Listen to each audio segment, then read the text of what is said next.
जय महाराष्ट्र. मी सचिन साळुंके, मनसे शहर सचिव, मीराबाईंदर शहर. तुम्ही आता बघू शकता माझ्या मागे म्हणजे या दर्गा रोडला, माशाच्या पाडावरती दर्गा रोडला या पूर्ण रिक्षा आता ज्या पार्किंग मध्ये उभ्या आहेत. आता वाजलेत बघा 11:15 वाजलेले आहेत सकाळचे. सकाळी 7 वाजल्याच्यानंतर इथे एक रिक्षा दिसत नाही, पण आता 11:15 वाजलेत. कमीत कमी इथे नाही म्हणलं तरी या पूर्ण याच्यामध्ये 100 रिक्षा इथे उभ्या आहेत. आणि डास्कूल पाडा जो आहे साई पॅलेस हॉटेलच्या मागे, तिथे नाही म्हणलं तरी 100-150 रिक्षा उभ्या आहेत. रिक्षा उभ्या राहायचं कारण असं आहे की परवापासून या आरटीओनी जी कारवाई चालू केली या लोकांवरती की बाबा यांचे बनावट पेपर आहेत, बनावट लायसन्स आहेत, बनावट ते काय त्यांचे जे काय सगळे पेपर आहेत ते सर्व बनावट आहेत, म्हणून त्यांच्यावरती कारवाई चालू केली आहे. एका लाईट बिलवरती 17-18 परवाने दिलेत, असं काहीतरी तो सगळा विषय आहे जो परवापासून मीराबाईंदरमध्ये एकदम गरम विषय झालेला आहे. माझं म्हणणं एवढं आहे की ज्या या रिक्षावाल्यांनी जेव्हा तुम्हाला पेपर दिले होते लायसन्स परवाने काढण्यासाठी, त्यावेळेला तुमचे अधिकारी काय करत होते? तुमच्या अधिकाऱ्यांनी यांना काहीतरी आर्थिक देवाणघेवाण काहीतरी झाली असेल तुमच्यामध्ये, तेव्हा त्या लोकांना तुम्ही रिक्षावाले दिले. आता या रिक्षा कमीत कमी कितने महिने से चला रहे हो रिक्षा? ये हम लोग चला रहे सर 3 साल से. 3 वर्षापासून हे लोक रिक्षा चालवतात, त्यांना काहीच प्रॉब्लेम नाही.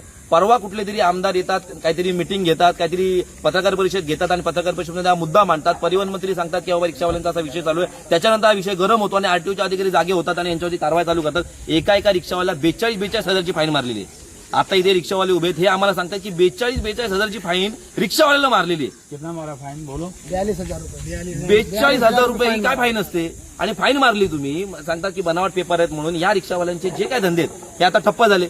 कारण ह्यांना भीती आहे की जर समजा आम्ही रिक्षा काढला, बाहेर आरटीओनी पकडलं तर यांना डायरेक्ट 42-50 हजारची फाईन मारताय तुम्ही लोक. मग ज्या वेळेला हे रिक्षावाले पेपरसाठी नवीन रिक्षा घेतात, पेपरसाठी तुमच्याकडे जेव्हा अप्लाय करतात, तेव्हा तुमचे जे एजंट असतात ना, एजंट, आता त्यांनी नाव घेतलं कोणतरी बबलू म्हणून, कोणतरी भाईंदर ईस्ट बबलू ना, भाईंदर ईस्ट वेस्टचा कोण बबलू म्हणून आहे, तो तुमचा जो एजंट आहे ना, त्या एजंट मार्फत तुम्ही या लोकांना परमिशन बिरवाने देता. जे काय बनावट असेल काही असेल, एका लाईट बिलावरती 15-20 परवाने देता. त्यावेळेला तुमचे अधिकारी करतात काय? या अशा अधिकाऱ्यांवरती कारवाई झाली पाहिजे. कारण तुमच्या या अशा नाकर्तेपणामुळे, पहिला तुमच्या अशा नाकर्तेपणामुळे ना या रिक्षावाले, हे जे गरीब रिक्षावाले हे काय बंगले बांधून राहिलेले आहेत आणि त्यांच्या फक्त गरजा ते महिना चालावा म्हणून रिक्षा चालू असं नाही. यांच्या बिचाऱ्यांच्या एवढ्या गरीब रिक्षावाले ते लोक की यांचे घर चालत नाहीत.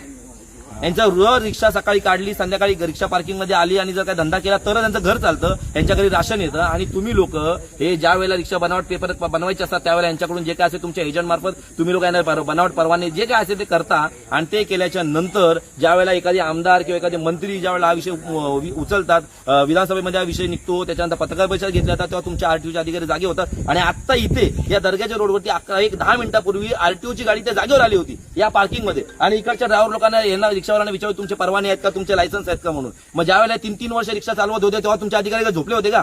तेव्हा यांच्याकडून काय हप्ते घेत होते का तुम्ही दर महिन्याला? तेव्हा तुम्ही करत काय होतात? म्हणजे एखादे आमदार मंत्री जागे झाल्याच्या नंतर ते कुठला तरी विषय